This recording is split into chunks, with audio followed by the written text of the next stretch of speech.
இந்த பையன் பவுடர் லிப்ஸ்டிக்லாம் அடிச்சுட்டு விளையாட போறேமா அப்படின்னு சொல்லிட்டு போயிடுறான். வந்து பார்த்தா பெட்டு மேல லிப்ஸ்டிக் ஐப்ரோலாம் இருக்கிறது அவங்க அம்மா பார்த்துட்டு என்ன இந்த பையன் இப்படி பண்ணிட்டு இருக்கான் அப்படின்னு நினைச்சிட்டு இருக்காங்க. அப்போ பக்கத்து வீட்டுக்கார அக்கா வந்துட்டு உன் பையன் இப்படி பண்ணிட்டு இருக்கான் அப்படின்றாங்க. இந்த பையன் கேட்டதுக்கு எனக்கு இப்படி இருக்கதான் பிடிச்சிருக்கு அப்படின்னு சொல்றான். இவன் கொஞ்சம் கொஞ்சமா பெருசாவும் வளர்ந்துடுறான். திரும்பவும் பக்கத்து வீட்டுக்காரங்க வந்துட்டு இன்னும் அவன் பையனை கடிச்சு வளர்க்கல அப்படின்னு சொல்றாங்க. இவங்க அம்மாவுக்கு பொறுக்க முடியாம விளக்கமாறால அடிச்சுட்டு இனிமேட்டு வீட்டுல இருக்காதடா அப்படின்னு சொல்லிடுறாங்க. இந்த பையனும் வீட்டுல இருக்கிற எல்லா திங்ஸையும் எடுத்துட்டு இப்ப வேற ஊருக்கு போயிடுறான். அங்க எங்க போறதுன்னு தெரியாம நடந்து போயிட்டு இருக்கப்போ அவனுக்கு முன்னாடி வந்து அக்கா மயக்கம் போட்டு விழுந்துறாங்க. என்னன்னு பார்த்தா அந்த அக்காக்கு அட்டாக் வந்திருக்கும். இவன் தான் அந்த அம்மாவை காப்பாத்தினதுனால இப்ப என்ன வேணும் அப்படின்னு சொல்லி கேக்குறாங்க. அவங்களும் சரிவா என் பையன் இருக்கா நான் வீட்டுக்கு கூட்டு போறேன் அப்படின்னு சொல்லிட்டு அவங்க வீட்டுக்கு தான் கூட்டு போறாங்க.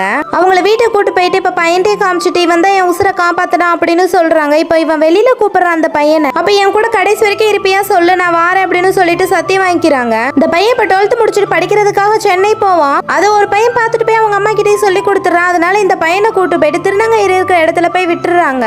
என் பையன் தான் பாத்துக்கோங்க நல்லா அப்படின்னு சொல்லிட்டு அவங்களுக்கு கவலைப்படாம விட்டுட்டு போங்க நாங்களே பாத்துக்கிறோம் அப்படின்னு சொல்றாங்க. இந்த பையனை முழுசா ஒரு கேர்ள் மாதிரியே மாறிட்டு இப்ப அவங்க ஃப்ரெண்டு கூட போயிட்டு கடைசியா கேட்டு வந்துரு நீ லவ்வா ஃப்ரெண்டான்னு சொல்லிட்டு அப்படின்னு. அவனும் போய் கேட்டதுக்கு இப்ப நான் லவ் தான் பண்றேன் அப்படின்னு சொல்றான். இப்ப சிங்கப்பூர் போயிடுறான். அவன் போயிட்டு ரிட்டர்ன் வரப்போ இவனுக்கு மேரேஜ் ஃபிக்ஸ் ஆயிடுக்கும். அதனாலதான் வந்திருப்பா. இவ கால் பண்ணி கேட்டதுக்கு ஆமா ஃபிக்ஸ் ஆயிடுச்சு போன வை நான் டிராவல்ல இருக்கேன் அப்படின்னு சொல்லி வச்சிடறா. இதை ஃபுல்லா அவன் ஃப்ரெண்டுகிட்டையும் சொல்லி புலம்புறான். இப்ப அந்த பையனும் போன் போட்டு மறுநாள் கோயிலுக்கு வந்துரு அப்படின்னு சொல்றான். இவளும் ஆசாசியே கிளம்பி போறான். இவனும் சிங்கப்பூர்ல இருந்து வந்திருப்பான். போய் பார்த்தா இவங்க 2 பேத்துக்கும் மேரேஜ் ஆயிடுது. இப்ப வீட்டுக்கு போறப்போ அவங்க அம்மாக்கு எல்லா விஷயமே தெரிஞ்சிருது. இப்ப போன் போட்டு கேட்டதுக்கு ஏன்டா எப்படி இது சாத்தியமாகும் அப்படின்னு சொல்லி கேக்குறாங்க. சாத்தியமாகுமா சரி எப்படி குழந்தை பெத்துப்பான்னு கேட்டதுக்கு என்ன எப்படி தத்து எடுத்தீங்களோ அதே மாதிரி நாங்களும் தத்து எடுத்துட்டு ரொம்ப சந்தோஷமா இருக்க போறோம் அப்படின்னு சொல்றான்.